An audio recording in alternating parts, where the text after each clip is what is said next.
बात पश्चिमी उत्तर प्रदेश की महत्वपूर्ण सीट मुरादाबाद की, जहां इस चुनाव में इंडिया और एनडीए दोनों गठबंधनों की परीक्षा होगी। दोनों के लिए सीट नाक की लड़ाई का सवाल बन गया है। बदले सियासी समीकरण का चुनावों पर क्या असर होगा? प्रत्याशी बदलने का दाव कितना कामयाब होगा? वोटरों के मन में क्या है सवाल?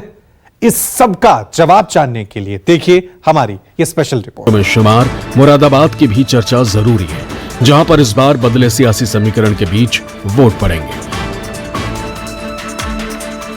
देश की पीतल नगरी में शुमार यूपी की मुरादाबाद का नाम आते ही जो तस्वीर उभरती है वो खास होती है। इसे एनडीए और इंडिया दोनों गठबंधनों के लिए टफ सीट माना जाता है।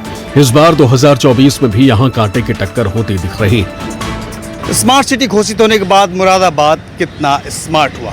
इस बार के चुनाव में आम आदमी के मुद्दे क्या हैं और जो नेता अब तक रहे हैं उनको किस कसौटी पे इस बार जनता कसेगी? क्या जनता के सारे मुद्दे हैं? क्या उनके सवाल हैं? क्या उनकी सभी बातें मांगें पूरी हुई हैं? गांव और कस्बों से आपको दिखाएंगे मुरादाबाद की ऑडिट रिपोर्ट और जानेंगे जनता का मूड क्या है और ये भी जानने की कोशिश करेंगे कि प्रत्याशियों को गणित क्या है। आखिर यहाँ का जो स्थानीय गणित है, यहाँ का स्थानीय जो राजनीतिक समीकरण है वो किसकी ओर जाता है 2024 के आम चुनाव में। मुरादाबाद सीट की चर्चा इसलिए भी राजनीतिक हलकों में हो रही है क्योंकि समाजवादी पार्टी ने टिकट को लेकर जिस तरह से सांप सीढ़ी का खेल खेला है वो उसके लिए मुश्किल खड़ी कर सकता है। पहले सिटिंग एमपी एसटी हसन को टिकट दिया गया, फिर रुचि वीरा को प्रत्याशी बना डाला और जब सिटिंग एमपी ने बगावत के सुर अख्तियार किए तो रुचि वीरा का टिकट काटने के लिए चिट्ठी लिख दी, लेकिन तब तक देर हो चुकी थी। लेकिन अब रुचि वीरा समाजवादी पार्टी की ओर से इंडिया गठबंधन की आधिकारिक प्रत्याशी। यहां सवाल उठता है कि प्रत्याशी बदलना सपा की मजबूरी थी या रणनीति? एसटी हसन को अखिलेश परिवार का करीबी माना जाता है, ऐसे में उनका टिकट क्यों कटा ये सवाल भी खड़ा होता है। तो हम आपको बता दें, मुरादाबाद सीट रामपुर के बगल की है और रामपुर से समाजवादी पार्टी के कद्दावर नेता आजम खान आते हैं। इसलिए माना जा रहा है कि अखिलेश यादव ने आजम खान के दबाव में प्रत्याशी को बदलने का फैसला लिया। रुचि वीरा के राजनीतिक सफर की चर्चा करें तो वो समाजवादी पार्टी में है। इससे पहले बहन जी की पार्टी बीएसपी में थी। 2023 में इन्हें बीएसपी ने बाहर का रास्ता दिखा दिया था। बिजनौर की रहने वाली हैं रुचि वीरा। अपनी उम्मीदवारी को लेकर क्या कहती हैं? उनका जीत का प्लान क्या है? कैसे वो सिटिंग एमपी एसटी हसन की नाराजगी दूर कर पाएंगी? इस पर उन्होंने खुलकर बात की। समाजवादी पार्टी और कांग्रेस की साझा प्रत्याशी रुचि वीरा। मैम, अभी मैं आपका भाषण सुन रहा था, आपने कहा आमने सामने की टक्कर है, कई जो प्रत्याशी हैं, तो आमने सामने की टक्कर में आप अपनी जीत कैसे मुतमईन कर रही हैं?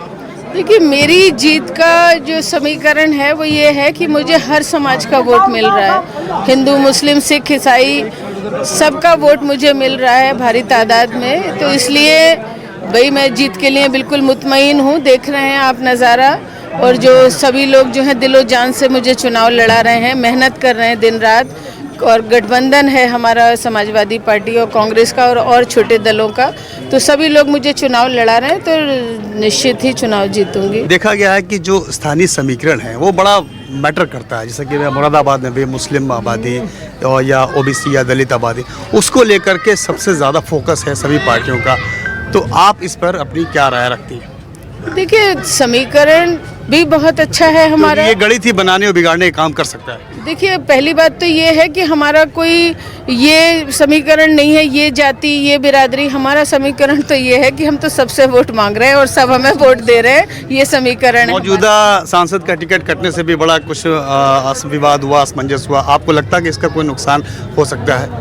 ये जब सब चीज़ें सियासत में होती हैं, टिकट कटते भी हैं, जुड़ते भी हैं, हारते भी हैं, जीतते भी हैं, इनका कोई मुद्दा नहीं है। वही बात एनडीए की करे तो ये सीट भाजपा के खाते में है, जिसमें पूर्व एमपी और 5 बार के विधायक कुंवर सर्वेश सिंह को मैदान में उतारा गया है।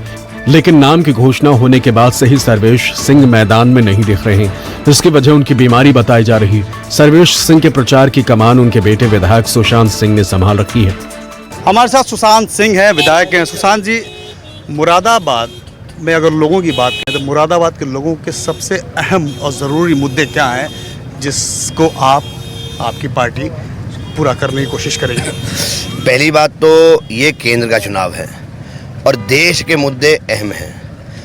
जनता आजकल इतनी सतर्क, इतनी शिक्षित है कि वो देश का मुद्दा, प्रदेश का मुद्दा और गांव का मुद्दे में विभाजित कर सकती है। हाँ, बहुत सारी ज़रूरतें लोकल स्तर पर प्रदेश की। आप चाहते हैं विभाजित हो ताकि आपको फ़ायदा हो? नहीं, विभाजित का नहीं विषय कहा मैंने। कहा जनता देश के चुनाव, प्रदेश के चुनाव और प्रधानी के चुनाव, गांव के चुनाव में अंतर समझती है। गांव के प्रधानी का चुनाव का कार्य गांव का रहता है और देश के चुनाव में देश के मुद्दों पर चुनाव लड़ा जाता है और उन्हीं देश के मुद्दों पर चुनाव लड़ रहे हैं। जो कार्य, मांग और अन्य प्रकार की इच्छाएं हैं पूरे लोकसभा की, उनमें जाऊंगा तो थोड़ा ज़्यादा डिटेल्ड वर्क हो जाएगा। ओवरऑल अगर देखें तो भारतीय जनता पार्टी के शासन के अनुरूप ही जो कार्य कुछ और जिलों को मिल गए हैं, हमें भी मिल जाएं, उसी की महत्वाकांक्षा अधिक है और कोई स्पेशल ऐसी डिमांड नहीं है। स्मार्ट सिटी ऑलरेडी मिल रखी है, रिंग रोड बन रही है, इंफ्रास्ट्रक्चर बहुत काम हो रहा है और छोटी छोटी जो बातें रही हैं वो उसमें अपने आप ही सरकार आने के बाद पूर्ण होंगी। दावे और वादों के बीच अब बात उस जनता जनार्दन की जो जीत और हार का फैसला करेगी। हाँ, हमारा जैसा स्मार्ट सिटी मुरादाबाद मंडल है, उस हिसाब की सुविधाएं हमारे डिस्ट्रिक्ट में नहीं है। यहाँ मेडिकल कॉलेज का बनना बहुत ज़रूरी है। मुरादाबाद की जनता किस कसौटी पे कसेगी इस बार जो लोग चुनाव में वोट मांग रहे हैं? किस मुद्दे पे उनको? ये बात भी पूछनी जरूरी है। देखो, देखिए, मेरी राय से तो अभी तक जितने कैंडिडेट खड़े हैं, चाहे मुरादाबाद में कोई सरकार ने किया हो या न किया हो, अभी तक जो बीजेपी के कैंडिडेट हैं उनसे मजबूत और मेहनती आदमी अभी इन कैंडिडेटों में नहीं दिखाई दे रहा। एक ही सरकार फायदेमंद है कि मतलब हिंदू कहलाता अपने आप की सरकार में और मुंह उठा के चलता है। जब रोड चमकेगा तो द्वार भी चमकेगा। मुरादाबाद का मेन मुद्दा है विकास का और पिछले 8-10 सालों में मुरादाबाद में काफ़ी तरक्की हुई है। अच्छी तरक्की हो रही है, अच्छा ही हो रहा है सब कुछ। सिटी के अंदर ट्रैफिक की प्रॉब्लम बहुत है, एनक्रोचमेंट तो है ही है। खैर, अब बात मुरादाबाद के सियासी समीकरण की करते हैं। कुल वोटर 24,42,843, महिला वोटर 11,46,014, पुरुष वोटर 12,95,236, नए वोटर 1,30,285। 2022 में हुए विधानसभा चुनावों की बात करें तो मुरादाबाद की 6 में से 5 सीटों पर समाजवादी पार्टी ने जीत दर्ज की थी। भाजपा को सिर्फ 1 सीट पर जीत मिली थी, यानी समाजवादी पार्टी का पलड़ा यहां भारी दिखता है। वहीं जातीय समीकरण के हिसाब से मुरादाबाद लोकसभा सीट का गणित समझे तो यहां 42% मुस्लिम वोटर हैं, जिनकी संख्या 8 लाख से ज्यादा है। वहीं दलित वोटर भी 2.5 लाख हैं, यानी 2.5 लाख हैं। राजपूत वोटर्स की संख्या 1.5 लाख, सैनी मतदाता भी 1.5 लाख हैं।